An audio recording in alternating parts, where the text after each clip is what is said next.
What do you think of Osho? Spiritual play-by-clip was fab. If, let's say, someone reaches to that level and asks Brahman Right. who you are, I see. and Brahman will say, I define who I am.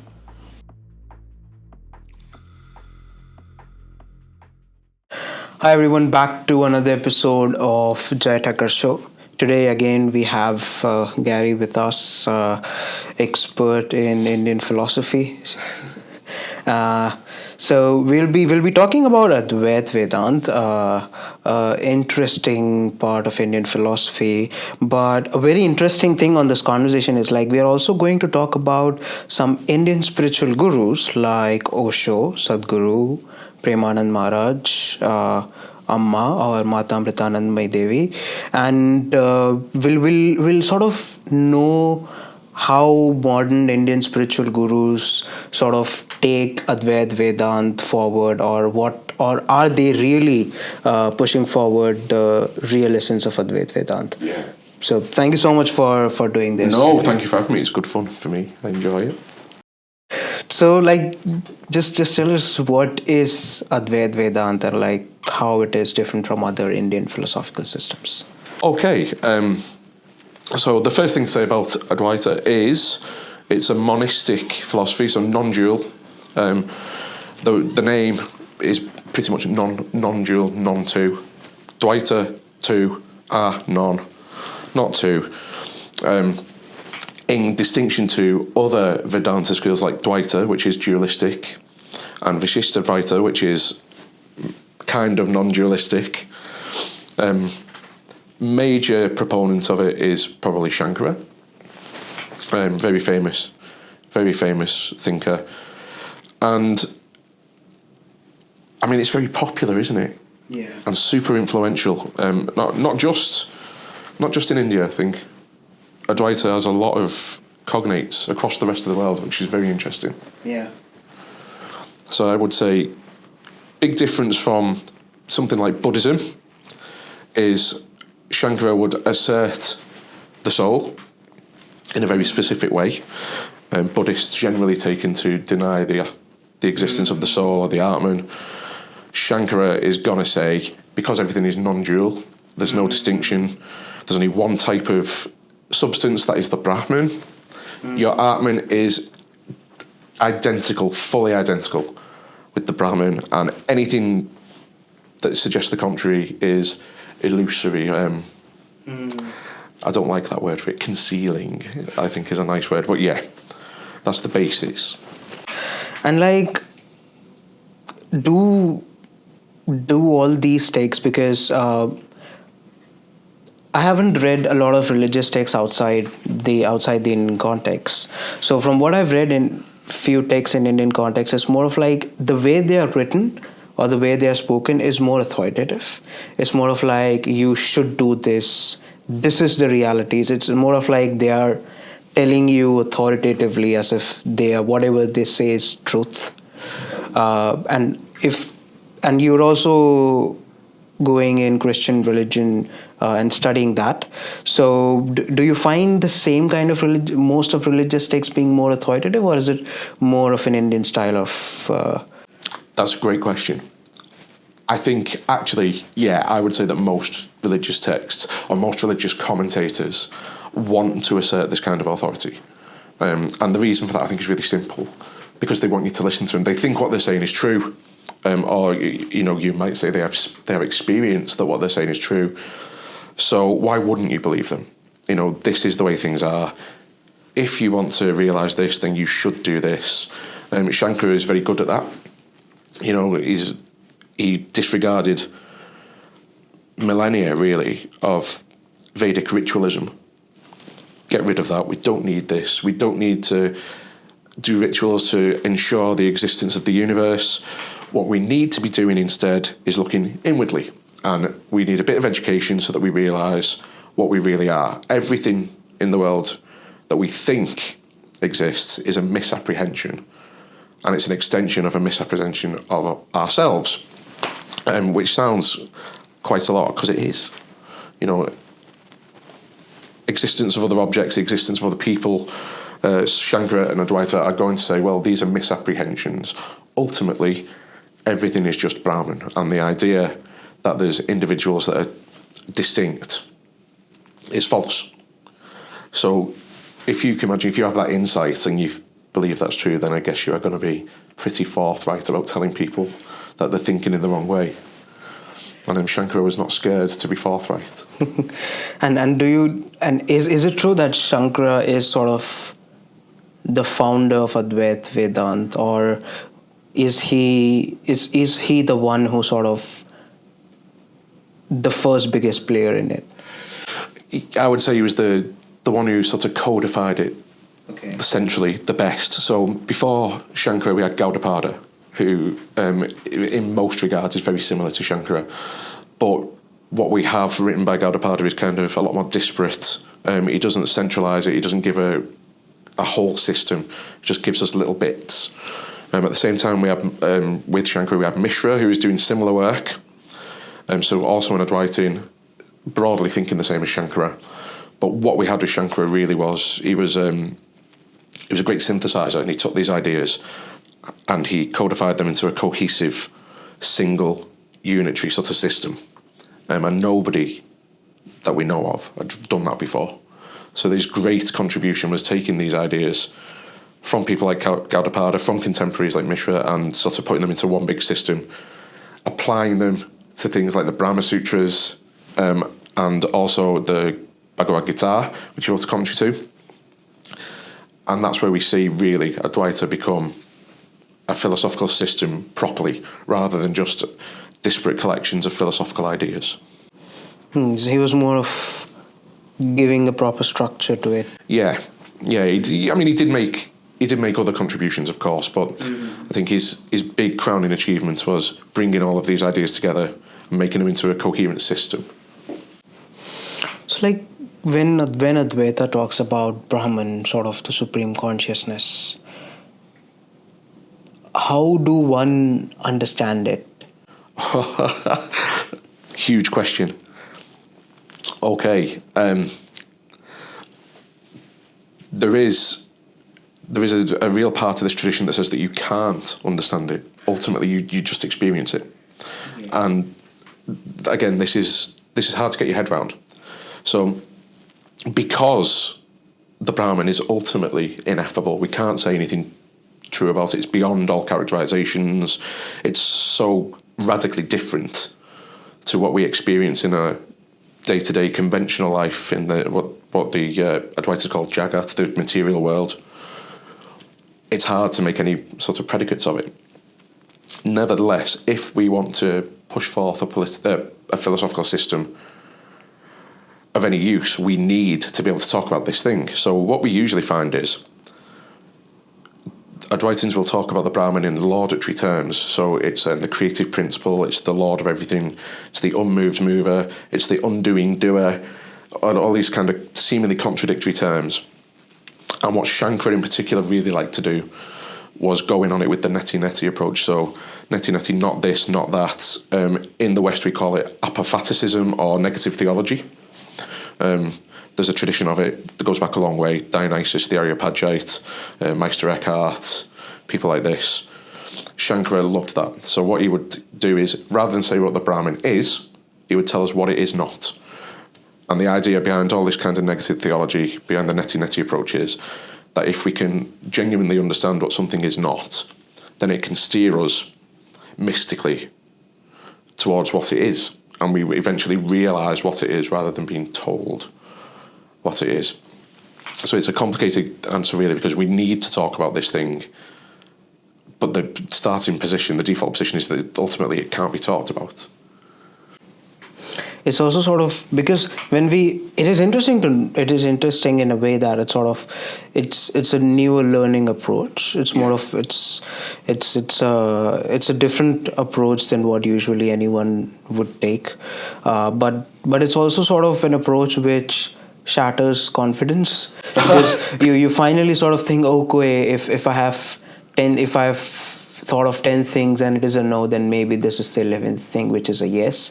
But again, it turns out to be a no. Yeah, I mean, this is back when I was doing my undergraduate, this is what we all struggled with, and it was like, well, do we know anything about it? Because ultimately, everything we say is false. Everything we want to say about the Brahman, everything we want to say about, you call it God or the Godhead, everything we say is false. But where do we go with that? And you're right, it does shatter confidence. It's much more comforting and much more intellectually satisfying to be able to say about something, this is what it is. Only for someone like Shankara to breeze in and go, no, it's not. But this is the mystical side of it. Ultimately, there is a type of knowledge that we can have of it. It's just experiential. So talking about your experiences at the best of times can be difficult, right? Even for us day-to-day stuff, putting things in the right words, we can find really hard.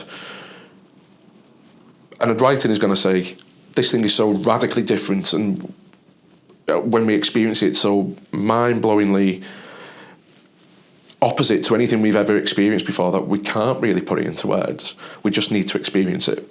And that everything they're doing really is trying to direct you towards that experience. That's the important part. So then you can get a knowledge, you get the jnana of it, that's fine. But it's a very specific mystical type of knowledge. It's not a knowledge that we can write about in a book and share. Mm-hmm. So everything that we see written about Advaita is really an approximation. It's not, we wouldn't say this is ultimately the case. It's like, well, these teachings are useful now to sort of point us in the right direction, but ultimately we have to have this experience for ourselves before we can truly understand. And even that understanding is kind of radically epistemically different. It's not an understanding that you or I would be able to talk to each other about. It's one of those, well, when you know, you know. And, that's where it sort of starts and ends. So in some ways, teaching about that is really, really hard. So then how would one differentiate Brahma with Atman? Because it is said that we all are part of Brahma. Yes. And how we identify ourselves, or the lineage of our past life through karmas, that there's one sort of a black box in us called Atman, which sort of keeps the traces of what we've done in all our lives. But if we are Brahman, then how can that be so distinguished? That's a really good question too. So ultimately, what any Advaitin is going to tell us is that there is no distinction between the Atman and the Brahman. The Atman is a microcosmic instantiation of the macrocosmic absolute. So that's the first thing. In terms of like past lives, karma, stuff like this, what is it that goes through those? Well, one answer might be it's the jiva. And we say instead of talking about the Atman, they will talk about the jiva, which is kind of like the personal Atman, what we engage through in the world. So it's another level, if you like, of distinction, or actually another level of delusion even, or of confusion. How does karma, etc., come about? How can we talk about past lives? How can we talk about liberation? Well, ultimately, the answer is going to be it's all instantiated through Maya, which is itself an instantiation of the Brahman. But Maya, people will talk about it as magic or as some type of ignorance. It facilitates avidya, so it brings about our ignorance. I know when I used to talk to Chris about this, he would say he really liked talking about Maya's concealment, because what it does is it's less playing tricks on us, it's more hiding away truth. So the interplay of Maya with Brahman is, it's kind of a veil in front of it. We can't quite see the Brahman because we're experiencing Maya. It's concealing the truth from us. This interplay of concealment, our own conceits, because we misapprehend what we are. We get tied up in stuff all the time that is irrelevant. The only relevant thing is discovering your true self, which is the Brahman. All this creates a mad interplay which gives rise to this world around us, with all of its problems and all of its conceits and all of our attachments and all of our ideas of sort of being distinguished and being separate from each other. So it's a complicated interplay that ultimately boils down to just one or two things. Maya, stopping us from seeing the Brahman. Everything stems from that. It feels like sort of the Brahma is playing a game. he develops us. He puts Maya so that we cannot see ourselves. Yeah, I mean, that's one way to kind of look at it. So this is a criticism that you'll see quite often. Does it make sense that the Brahman, which is beyond characterization, beyond action, doesn't do things, is permanent, still bliss, does it make sense that it creates this thing that makes life so difficult for itself, ultimately? And the reaction to that, especially from Shankara and his commentators, was that, well, the Brahman is just experiencing itself in a form of divine play,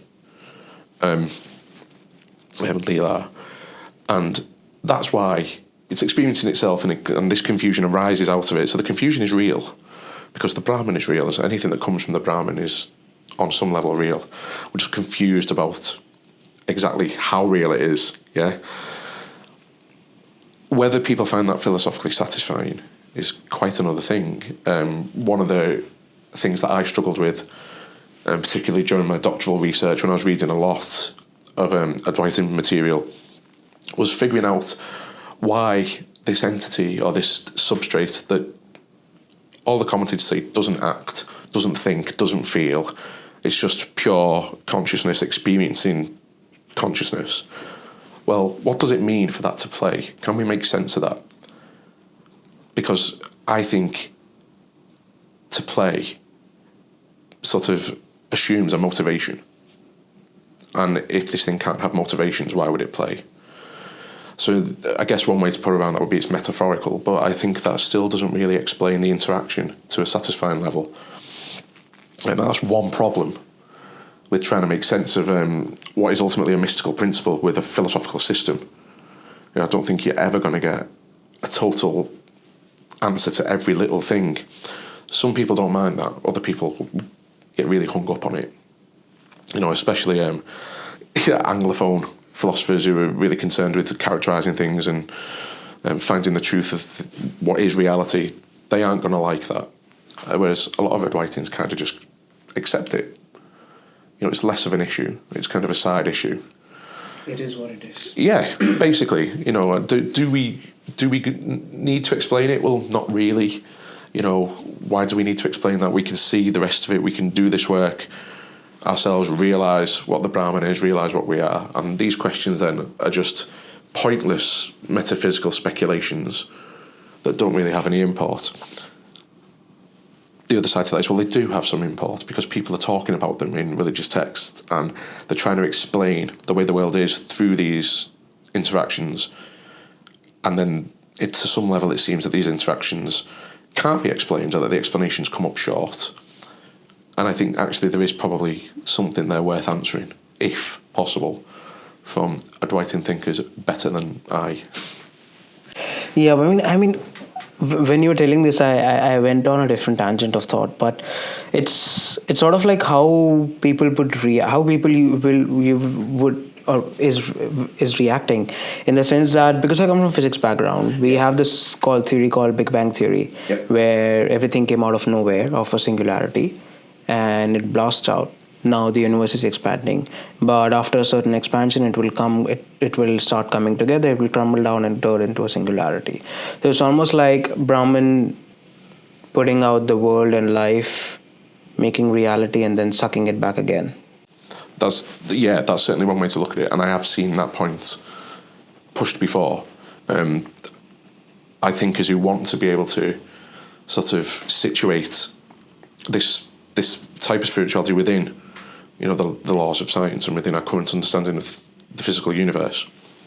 I've also met people who think, well, this is, why bother? We don't need to understand. Science can explain the material world, but we're not talking about the material world. We're talking about this thing that's radically different. And again, sort of reconciling the two might be possible. People try. Some of it's more convincing than others. And then, again, you get other people say, there's no point even trying. And which side of that you kind of prefer, I think, comes down to your other biases. Like, do you see the world in these scientific terms? Which, especially in the West, you'll see a lot of people do. Also in India, because there's a lot of Indian thinkers working on this stuff. But there's also sort of more traditional religious people who say, well, that's just explaining what God does, it's not explaining what God is. And I think you could say the same about Brahman. It could be an expression of Brahman, but then is Brahman sat behind it, or is this thing happening to Brahman, the expansion, the contraction? And I think the default position, or what should be the default position for an Advaitin, if we are following the classical sort of Advaitin structures, is that it can't be happening to Brahman because it's a super reality that can't be acted on. So it must be an expression of it, in which case any Big Bang and Big Crunch would just be another example of the Brahman experiencing itself. Again, is that philosophically satisfying? For me, probably not. But for other people, that's perfectly adequate.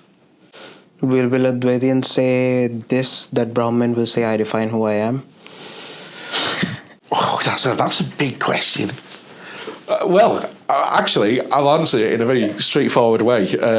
Do we define who we are? Well, I mean, we do. But we're acting within the material world, so the thing doing the definition and the thing being defined would be the jiva, because it's confused. No, I'm saying, will Brahman, if let's say someone reaches to that level and asks Brahman, right, who you are, I see, and Brahman will say, I define who I am. That's a good question. Technically, it shouldn't do anything, should it? Because it's not meant to act or think or feel. But we know from reading this stuff and listening to Advaitin thinkers that often they do communicate ideas about Brahman in these ways. So perhaps they would have something to say about that. And I think it would say something like, Satchitananda is often the maxim for Brahman: bliss, peaceful bliss, sort of beauty, knowledge. So maybe it would define itself in that way, if it was to define itself at all. Again, we need these definitions, because otherwise, if someone said to you, there's this thing, the Brahman, and you think, well, so what? Yeah. We should aspire to know it. Why? And then you've got to bring these things like, because it's blissful, it's beautiful, it's tranquil consciousness, it's luminous, because otherwise people ain't going to care. Yeah. You see what I mean? Like, we need to talk about it in these laudatory ways to get people's attention, because most people otherwise are too caught up in their lives. I think, well, yeah, there might be this thing, so what? No, it's this luminous, beautiful, peaceful thing that can pull you out of the cycle of samsara. That's a different proposition. Suddenly it's attractive, and suddenly people want to know it and want to do the work. So these definitions, I've took it in a direction I don't think you intended, but these definitions are important in real ways, because without them, nobody would do any of the spiritual work. So there is that side too. We do. And then at the end to go, oh, we can't talk about it. Yeah, but I mean, it's... I'm so sorry, I'm just taking it to a different tangent, but I think this is so interesting in terms of how religion and ideas, and currently when we see political narratives being communicated, I think there's a very common pattern. It's like generate fear. Yeah. Just like I'm taking Advaita's example, it's like if you do bad karmas, you'll get bad life. Yeah. Then give solution to it. Satchitananda, meditate. You'll get bliss. You'll be liberated from this cycle. Sort of a cheat code out of it. Similar like how politicians do, is like vote us so you can get out of this. Yeah. I've never really thought about it in those terms, but I think there's probably some truth to that. Yeah, that is the case. So we start off with a problem, and not to be dramatic, but that problem is existence. Yeah. We exist a certain way. We're not very happy with it, and especially with the Indian traditions, the focus is on this. We're caught in this cycle of birth, living, sickness, death, rebirth, living, sickness, death, and for whatever reason, that's undesirable. The Buddhists have a ton of reasons why it's undesirable. Different Hindu traditions have a ton of reasons why it's undesirable. On some they agree, and on some they don't quite agree, but they all do agree that it's a problem to be solved. And yeah, you are right in that the thinkers like Shankara, quite like the politicians, come along and say, well, if you do things my way, this problem can be addressed.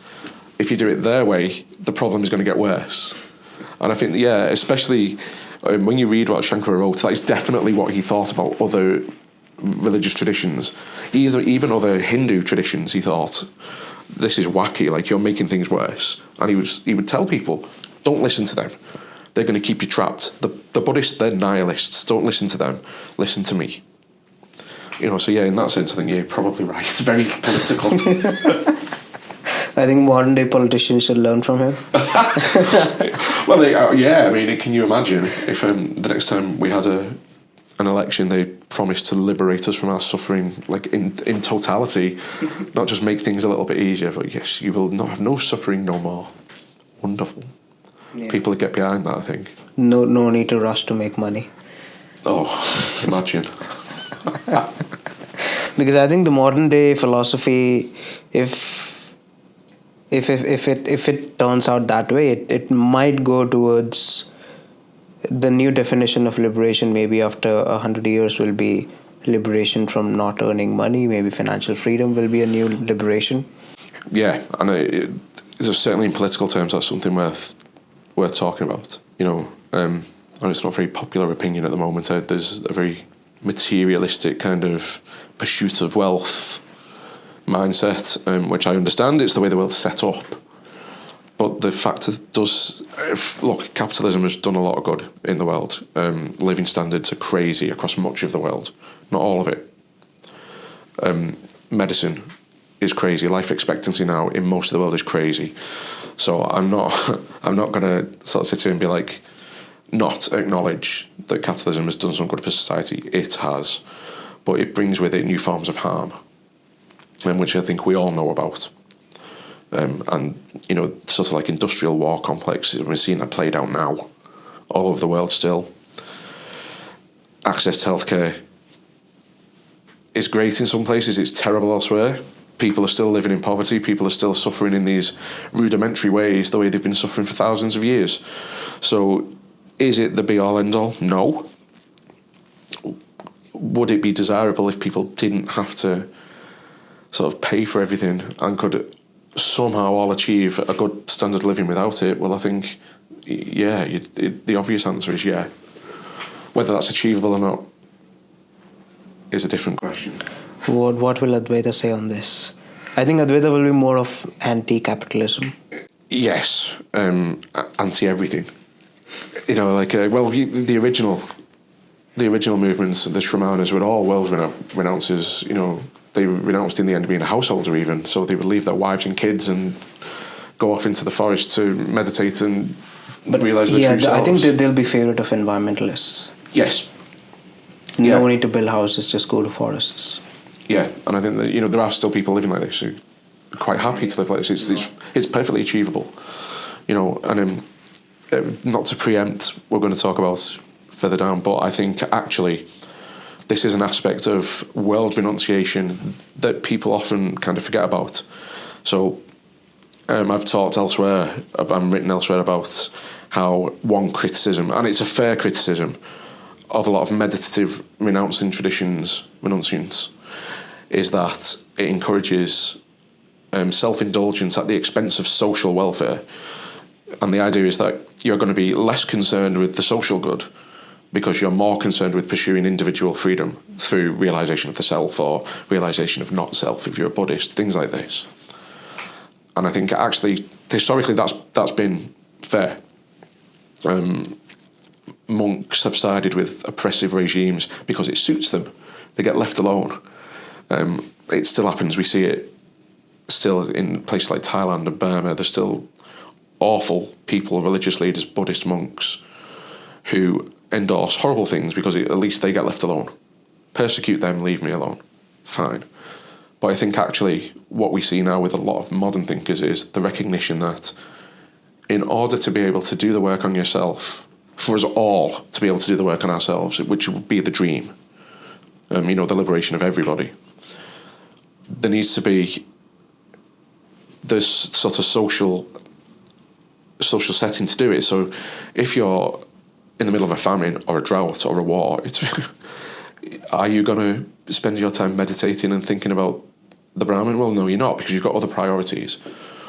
So I think actually people interested in these traditions should be, and now are in a lot of ways, socially engaged, because bringing about expeditious social conditions means that more people have access and more people have the opportunity to do this spiritual work. And if we neglect that, then it becomes the preserve of a select few, of an elite few, a priestly class, which has been the way for thousands of years. But I think now there's a movement against that, which is good. Yeah, and because now in India, if you try to become a monk, or if you become a monk, then because you are anyway socially being raised on a pedestal that people expect you to be ethically and socially responsible, based on your actions and whatever you do. So it's if you start saying that persecute them and not me, you will be the first one to be persecuted. And I think that's right. I think that's good, because ultimately these traditions often profess to be about a shared humanity, but then the actions don't really bear that out. And we've seen it so many times. We see it with Wiratu over in Cambodia, places like this. Burma's the big one. The Burmese Buddhists persecute the Rohingya Muslims mercilessly. And this is a real issue. So if there is a shared humanity that we want to focus on, then we should be socially engaged in these ways. We should be environmentally conscious. We should want the best for everybody else, not just ourselves and not just our little circle of friends or family. And the shift in that direction, I think, is undoubtedly a social good. It's got to be a social good. There's nothing negative about that. Being more aware and being concerned with the sort of welfare of your neighbour and not just you. These are all things that religions have talked about for thousands of years, but in practice have never really done. And now there's a big push, a social push to achieve that, which I think is fab. Yeah, I mean, talking about spiritual leaders, what do you think of Osho? So, this is funny because you sent me some videos showing me about Osho. I have to admit, my research areas are old, like classical Indian stuff, so my knowledge on sort of more modern Hindu thinkers sort of stopped with Vivekananda. And until, I don't know, or maybe a little bit further on, like Ramakrishna and stuff in Indian. Just the beginning of the Neo Vedanta era. Yes. Yeah. And that's where it kind of cut off. So when I saw the videos of Osho, I was amazed. I really like that guy. And I know, I read on his Wikipedia page there were some scandals later on. But if we can put that to one side, charismatic guy, funny guy, like very funny, switched on. And he was, obviously he was a philosophy teacher, a university professor. He knew his stuff. He could draw on influences from all over the place, which I love.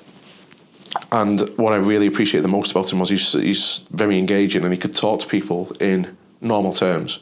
He was an academic who broke out the academic mould and didn't speak like an academic.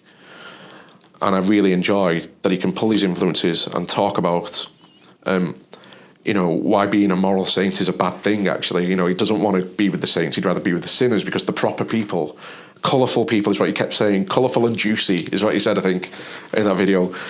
Whereas the saints are just dusty old bones.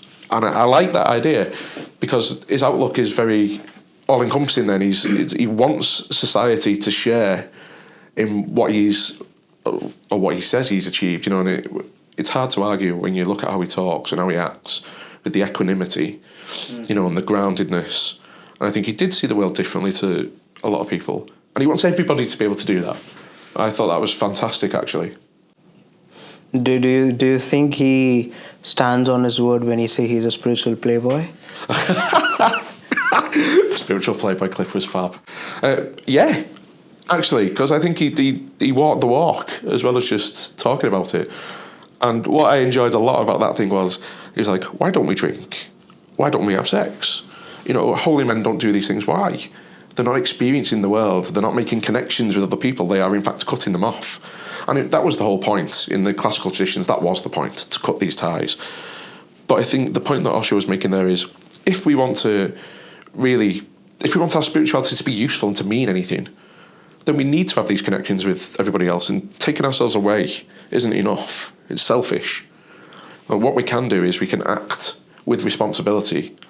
We can indulge in things that maybe traditionally we've been told we shouldn't, and still be a good person doing good things and thinking about things in the right way. And actually that's really novel, and I enjoy that a lot. I think that sort of innovative approach, I know a lot of people criticise, well, it's not really this, or it's not really, well, it doesn't matter. Society isn't the same as it was 3,000 years ago, and I don't see why spiritual religious pursuits should be the same either. You know, there's no reason really that I can see outside of blind tradition to hold on to every single thing that a renunciant did in 200 AD. Now, you know, the world has changed, society's changed, and we should embrace more things. And I think his big push was on kind of universal responsibility and being accountable for each other, to each other. And I really like that outlook. Yeah, because I think when we trace how traditions and philosophy evolved, we allowed them to evolve, we allowed them to change for a number of years in the past. Yeah. And now we say, no, you should not change. Yeah, you're exactly right. And it's the same with just about every major religion. Innovation after innovation after innovation for a few hundred years, and then that's it. That's it. Now we don't shift from that. And I think that's just crazy. I mean, because I understand you want to keep the core and you want to keep the principles. That's fine. But I think you can do that while still making modern innovations. You don't need to abandon all of your tradition. You just need to shape it a little bit differently. Yeah, and I mean, that's why I don't have any academic proof or any academic reference to this. But I think when religions and ideas started being more politically used, I think the evolution stopped. This is just a random guess. This is. I would hazard that someone's done research on this, and if they haven't, that they should. Actually, I've got a book somewhere. It might be on the shelf there. The new John Nemec book, Brahmins and Kings, and what that does is explores how and why the relationship between the priestly caste and the warrior class and the kingly class works, and what they do for each other. So I think that would touch on similar themes, actually. When the religious traditions start being infiltrated by political concerns, then, yeah, innovations stop because they need to stop. They want to keep it sort of monolithic so that it can be exploited in a certain way. I guarantee there'll be more research on this that I've not read. You will be right. Yeah. But I think, if we look at even the Christian thought, it's probably the same. The same. You know, once the Pope started getting power, then sort of Catholicism, any innovation in Catholicism largely dropped off. You know, and it was political things that they were concerned with, not more than religious things. So, yeah, I think you're right. Yeah, I think so. I mean, because when we see sort of an era where a lot of religious traditions stopped evolving, including Christian thoughts, Islamic thoughts, Hindu thoughts, and all other religious thoughts, I think there's not much of a difference in terms of if you try and put out a range in dates, maybe around 1080. I don't know. But just for simplicity, hypothetically, if it is, let's say, around 1080 for Hindu traditions, then it must be in similar 100-200 years of range for all other traditions. Probably. I mean, off the top of my head, I think maybe the reason for that is that once they develop, religions developing at a certain pace, once they get a certain number of people involved, that's when sort of the powers that be start taking notice of them and thinking, I can use this. And so that probably is similar across cultures, that point. Yeah, so I'm going to go and do some reading on this for the rest of this week. Empty my bank account into books. But no, because I also think that other than this, it's also like once these religious traditions have stopped, we also start seeing a lot of changes in the kingdoms all across the world. Let it be expansion, let it be a lot of wars going on, and you would majorly see a lot of wars near the religious places. Yeah.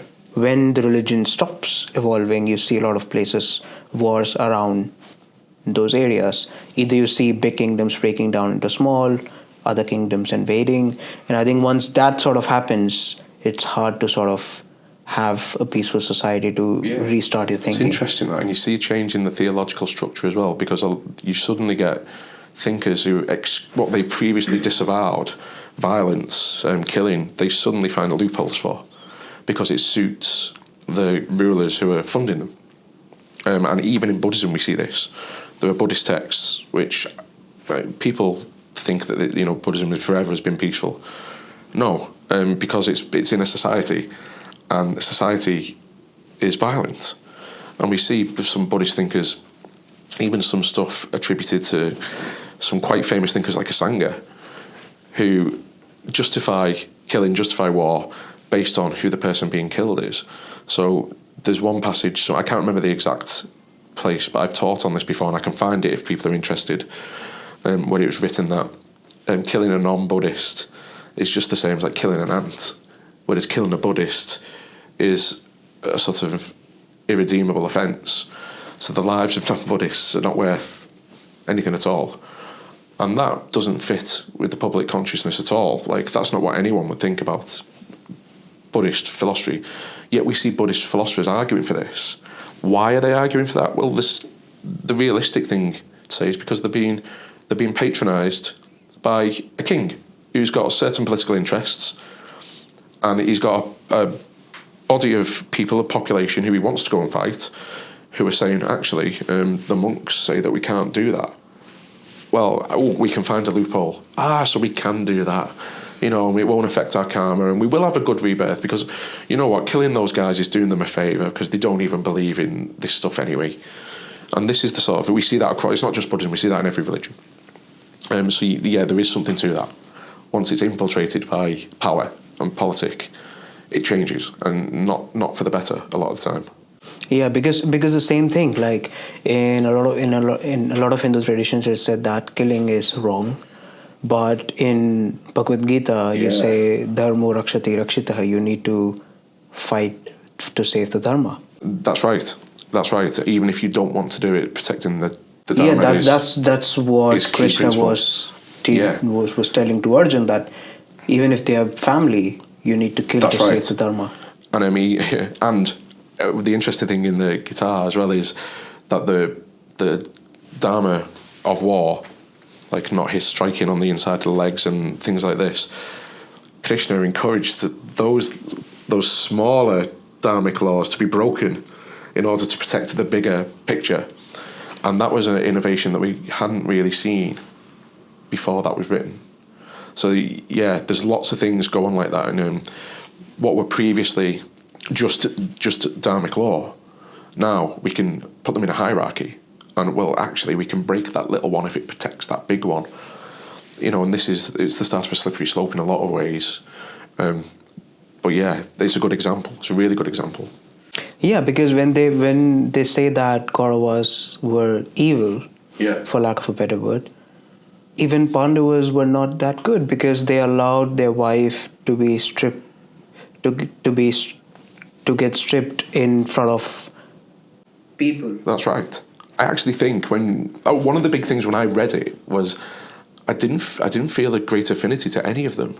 I was like, in their own way, they're all doing bad things.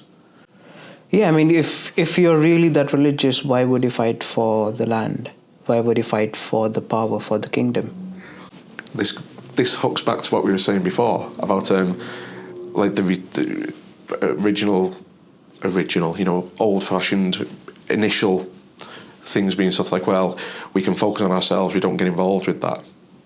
And then suddenly the religious outlook changes, and you've got holy people with influence saying, actually, we can get involved with that because look, it's written here. So it's all interlinked, and it's the influence can't be understated.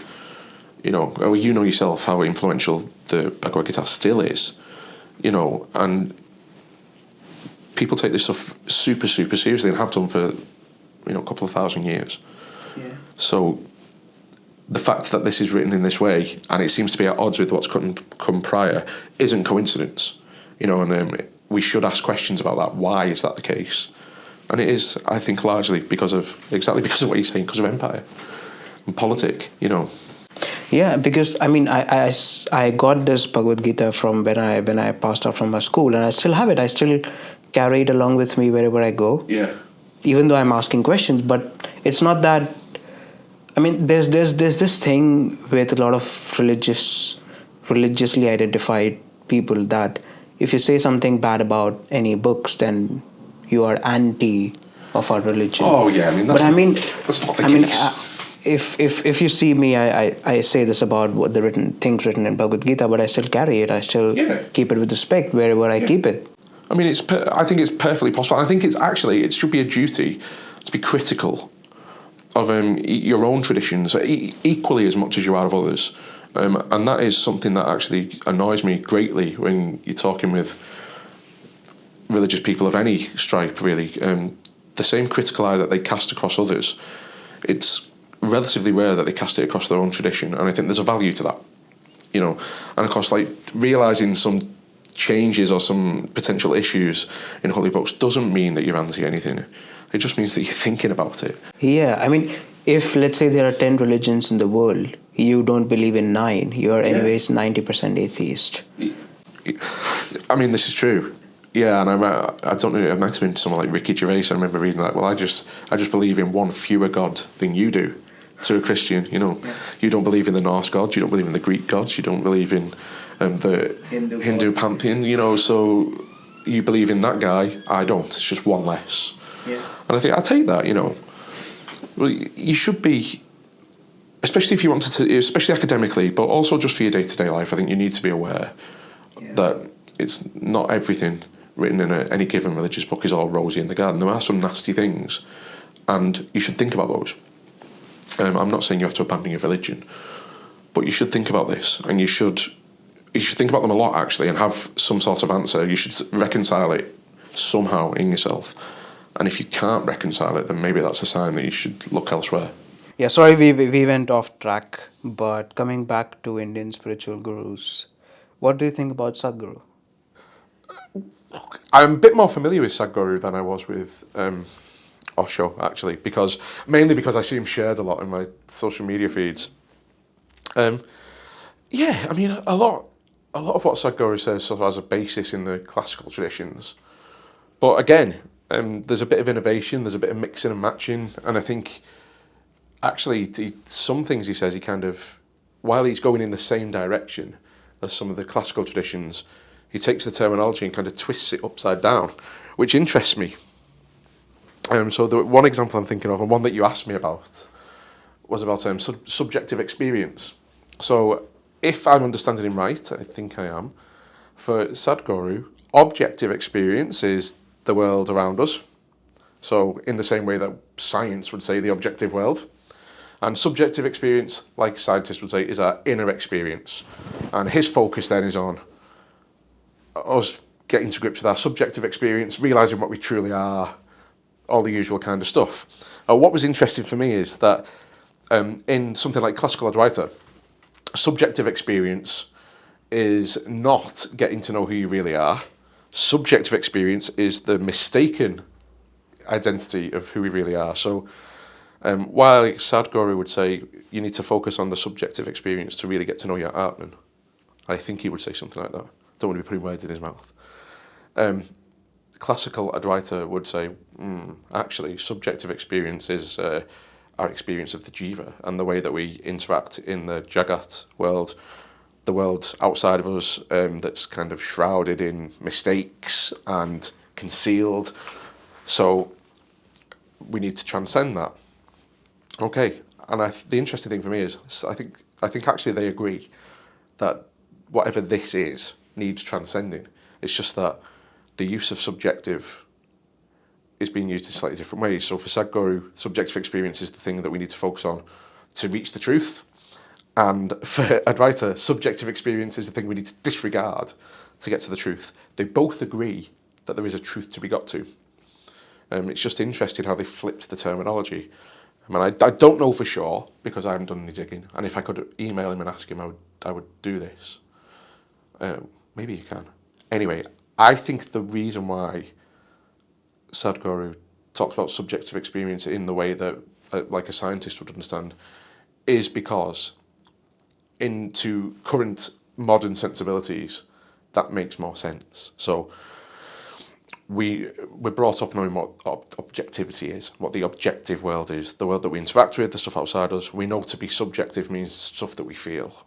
That's general, common parlance. And I think actually for Sadhguru to reach the maximum amount of people in a effective, quick way, then it makes sense for him to use those definitions, even though classical Advaitins would say that's not what subjectivity is. They're hinting at the same stuff. It's just a slight shift in terminology to suit a modern audience. And this goes back to what we were saying a little bit earlier about kind of innovation. It's a small step, but I think that small step can be the difference between someone sat there saying, I understand what he's getting at, and somebody sat there saying, what? No, that's not what subjectivity is. And so I think in this sense, the little steps he makes like this help him reach a really wide audience. And I enjoy that he pulls from different areas and he makes these little switches to reach a bigger audience. I think it has been very effective for him because he's followed by millions of people online, you know. And like, do you think Sadhguru also sorts of have a decent mix of shared traditions? For sure. And the main reason I say that is because he's a big advocate of devotion. And not just devotion to like a god, but devotion generally, but pushing outwards to people. You know, I really like that. And I think that's something that classical Advaita doesn't care about at all. In fact, you know, devotion is kind of a distraction. They want to get away from the idea of a personal God. They want to get away from the idea in the classical traditions of worrying too much about other people. And this kind of inclusivity that Sadhguru's focus on devotion can bring, again, links back to what we were saying a little bit earlier about Osho and his focus on bringing people together and having a bigger spiritual community. I think Sadhguru's aiming at the same thing, and I think that's a good aim, you know, and the way that he can pick and mix from different traditions. I don't really see a problem with that. I know some people, like we were saying, do, but I think if there's something from another tradition that can be useful to you, useful in progressing your social aims, your spiritual aims, then why not borrow it, you know, and make use of it? And judging by his popularity, I think a lot of people must share that sentiment. It's clearly working for him and it clearly resonates with a lot of people. Right, interesting. And like, what do you think about Premanand Maharaj? Because I mean, I know there are very less of his talks that are translated in English. Yeah. But and like he's really famous, and his fame is growing exponentially in India.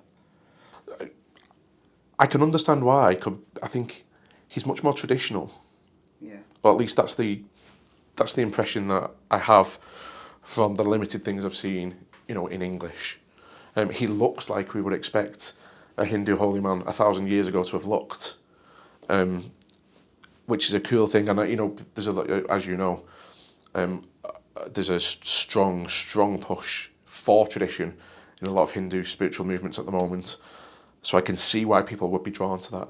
And I also think his outlook, I'm not saying it's fully like sort of classical, but he does tend, in opposition to someone like Osho and maybe Sadhguru, he does tend to pare it back a little bit and to have a clearer focus on one way of doing things rather than having this pick and mix approach from various broad traditions. And again, I think there's value in that too. So for me, I want to be really clear. Actually, I don't think there's a right way and a wrong way to do this, or at least not strongly. You know, I think there can be better or worse ways, but I wouldn't say something that's just wrong.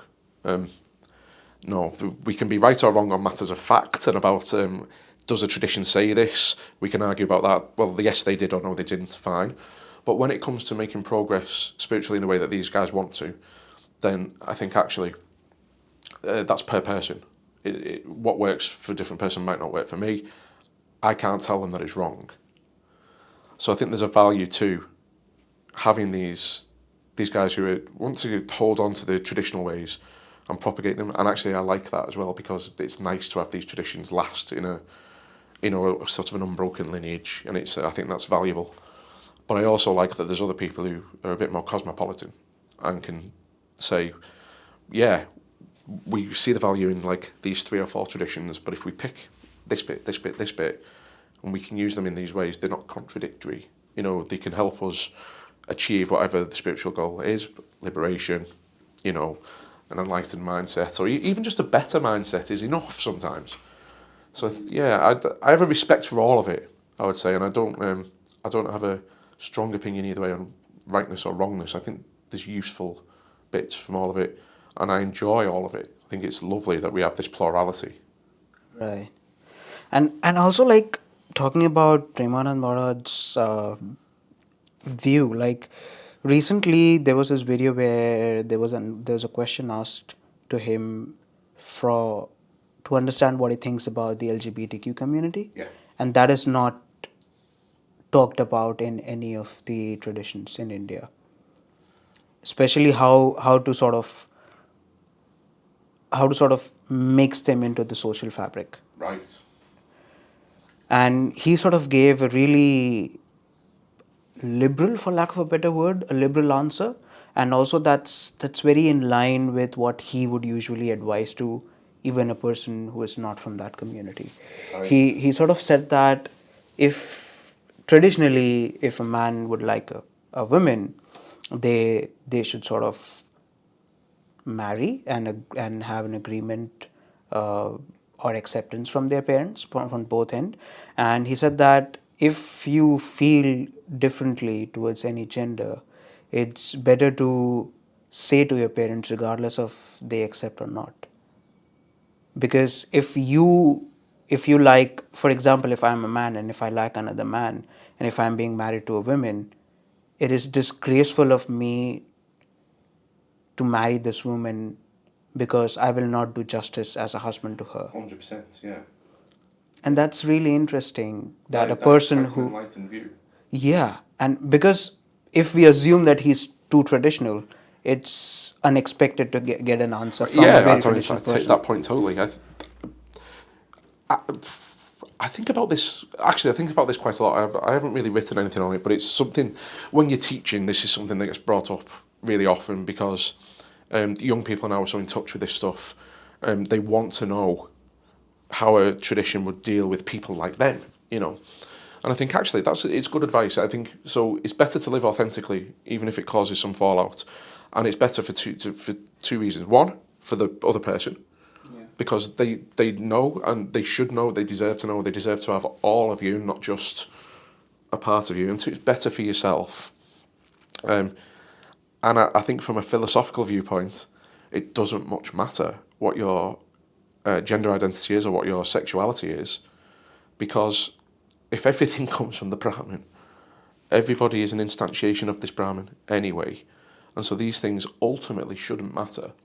Where they do matter is in terms of social cohesiveness. And a viewpoint like that is actually really refreshing because that promotes a better social cohesion and it promotes openness rather than sort of a bigotry or someone having to hide who or what they are, out of some sense of tradition, whether that be misplaced or not.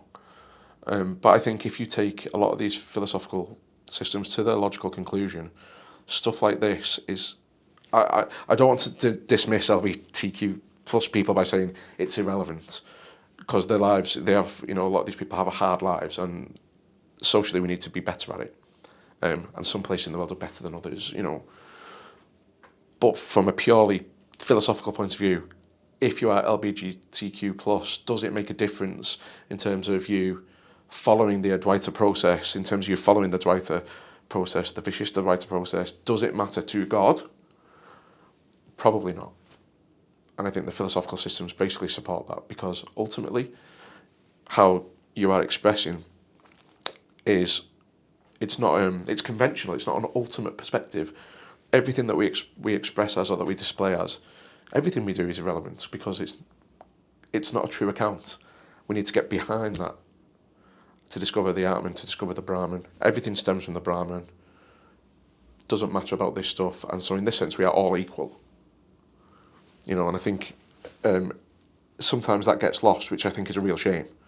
And I'm suspicious of people who would muddy the waters to make it so that gets lost, because for me it's clear as day.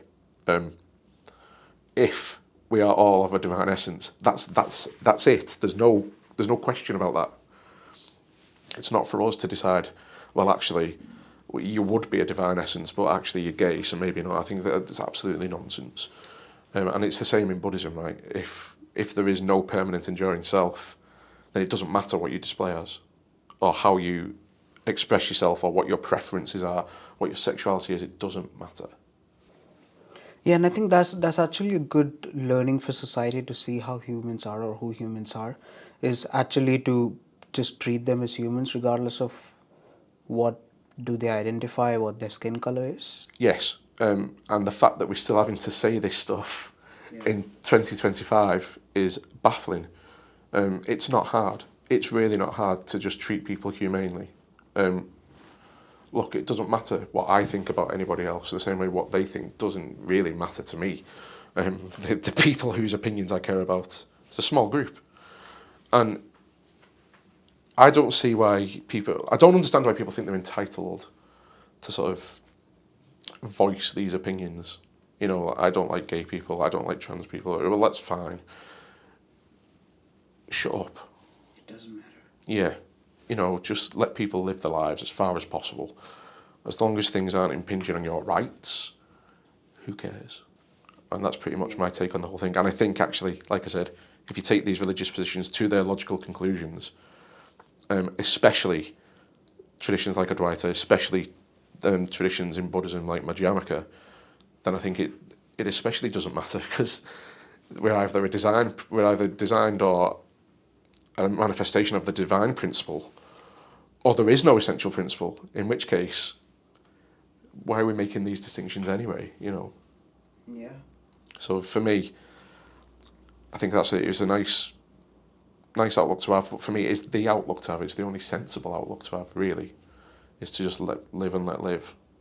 Yeah. And don't get involved. Like, Yeah, and I think that's how, even like you talked about innovation and progress in terms of philosophical idea, when these ideas become so important in societies, like how do you treat racism, how do you treat LGBTQ community, how do you treat all different kinds of people, even when you have such a vast and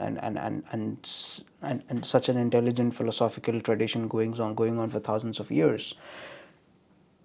But if it is not written specifically, I think you need people like him to sort of come up and say, absolutely, and sort of guide, for a lack of a better word, to a correct direction. Yeah, because I think otherwise that space will be filled up by bad actors who have sort of nefarious aims, who want to sow this division and who want to bully people or to subjugate people because of their skin colour or who they are, what they are. So we need these voices, contemporary voices, who are grounded in a rich tradition and rich traditional backgrounds, to say, actually, no, you don't treat people like that. You need to be treating people better. Here's the reasons why. And I'm actually really encouraged that is more of a thing now. Yeah. Especially in we're seeing it a lot across religious traditions, actually, and especially in more conservative parts of the world. I think the progress will come. Whether people like it or not, in some ways, the world changes, and we need to be accepting of these things, and we need to deal with it in a pragmatic way and not bully people. Yeah, I mean, Shankaracharya would not know internet will be there in the world. Exactly. Yeah. I mean, it would have been useful to him in some ways, but in other ways, maybe I imagine he could have got a lot done on Facebook or TikTok. But in other ways, it also gives an equal voice to people who perhaps we shouldn't be listening to. You know, with bad ideas that actually propagate suffering and propagate dissatisfaction and propagate hurt, which is the antithesis to everything that the Indian traditions are aiming for. You know, they want to get rid of that, not to make it worse. And so sometimes I feel like people that should be a consideration too. And ultimately, I spoke about this differently the other day, and I wrote a little piece on this in relation to Buddhism. What did the Buddha actually implore people to do? Well, it was really basic. Are my actions harmful? Do they increase net suffering or satisfaction? Do they hurt people? And this is the very basic bottom rung of the ladder. If the answers to those are yes, change your behaviour. If the answer to those are no, then you're on the right track. Yeah, interesting. And what do you think, about Mata Amritanandamayi Devi, or Amma in short? Because I've been in her school for 12 years. Oh, yeah, I was amazed when you told me that. And she's the only saint I met. I mean, it's incredible. And I think I said to you before about, I read on Wikipedia that she'd hugged 30-something million people. And you said that was like 10 years ago or more. Yeah. So in the time since then, we could add on however much. You know what? So her focus really is sort of compassionate interaction with people. And instead of getting hung up on philosophy, she's kind of trying to live out, you know, and direct what comes from a philosophical principle into real world action, which I really, really like, because I do think philosophers in general who talk about important real world stuff often don't act out important real world stuff and can get bogged down in theory. And I think religious people can also get bogged down in theory. Yeah. And what she's doing, and I listened to a talk with her where she said, you know, you're not going to fix the world by hugging people, and you're not going to do something for everybody by extending them like the loving hand, but you are contributing to the net good of the world. And if you hug 100 people and it changes things for 10 of them, you know, or it gives them a different perspective, or it makes them feel valued, then that's a worthwhile endeavour. And on that, I think she's completely right. And it's so simple as a way of showing devotion to the world, and also devotion to God would be the same, right? Because through loving God's people, you are showing piety to God. If you want to put it in those terms, I think it's a really nice way to instantiate that. I think she's doing a good thing, and there's no two ways about it. And extending that to people is important, especially now when things are so fractured, and you know, there's a lot of sort of us and them in the world. Yeah. There's a lot of friction and a lot of difference. So I think this focus on non-difference is actually really important. Shared humanity, you know, a shared commonality between people, human contact, humanism. I think it's a significant thing to do, especially now. Yeah. And I mean, it feels so lucky as well as weird, because like 35 million, and considering it was 10 years ago, like let's say 60 million till now, I am one of them. So yeah, it's like, even if you think from evolutionary perspective, it's more of like, let's say there's a group of deers and there's a lion coming to hunt. They will not sit and think, why is God unfair to me? They would simply run for their lives. Yes. And they'll go and find a safer place to have their food and not die. Yeah. Because that's basic survival instinct. And then I any think leisure or luxury stuff comes after that. yeah, and because the nature was so harsh, or would be so harsh at that point of time, that it wouldn't be possible for humans or early humans to sit and think. I think once civilization settled, when we had process of farming and having food by ourselves, Yes. only then I think maybe the people who were on a higher hierarchy would have the tummy filled and think on it. Yeah, and they're changing brain structure and stuff because of the better nutrition and things like that. Yeah, so that's when, undoubtedly right, that's when we start to see the beginnings of philosophy with the Greeks, and then it's sort of a similar time frame maybe with India with the Vedas and things like this.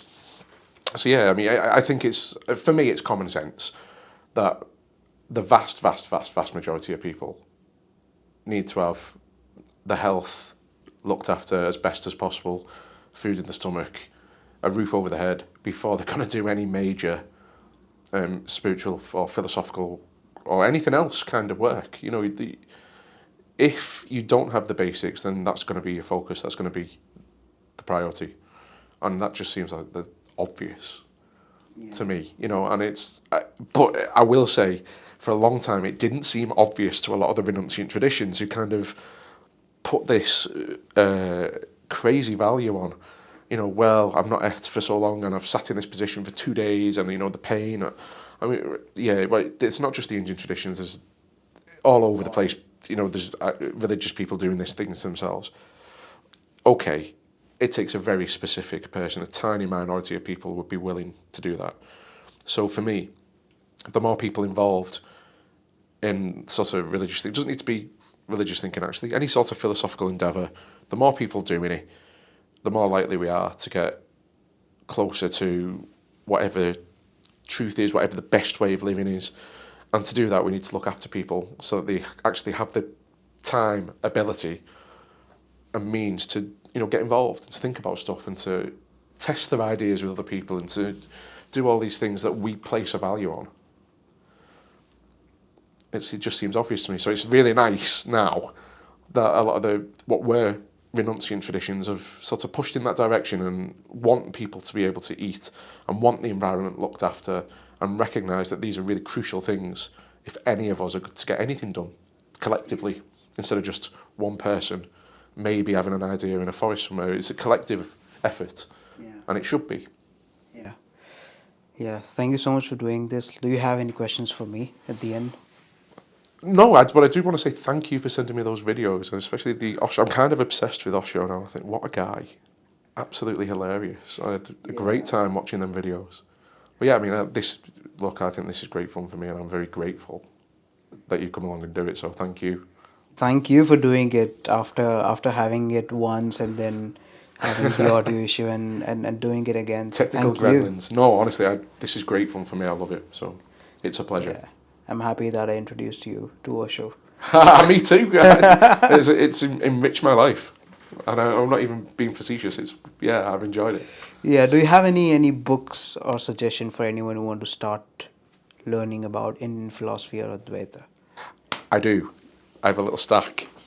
So, specifically with a view to, because we're doing Advaita, we'll stick to Advaita. But first things first. So this, by Chris Bartley, who was my supervisor all the way through my degrees and is now your supervisor for your masters.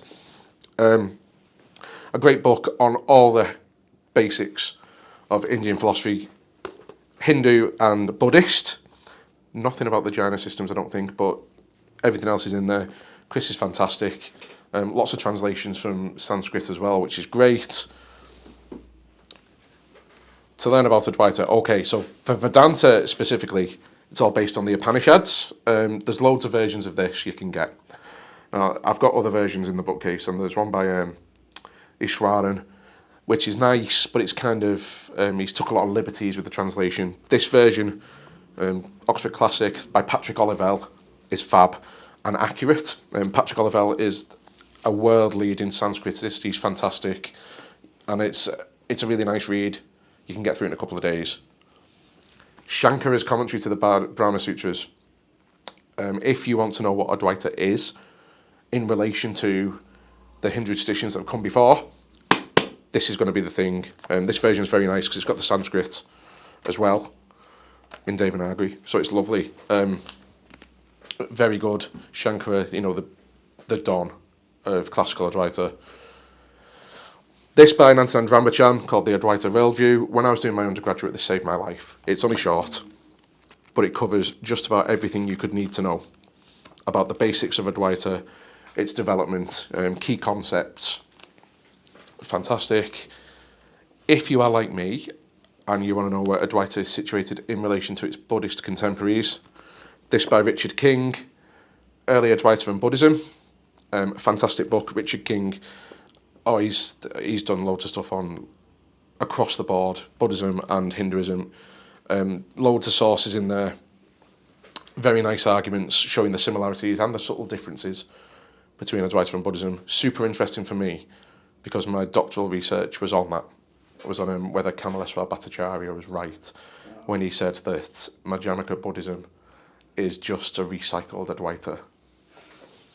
But sure, I don't think he was right. And Shankara's Advaita Vedanta by Jackie Southern-Hurst used to work here. I don't know if she still does.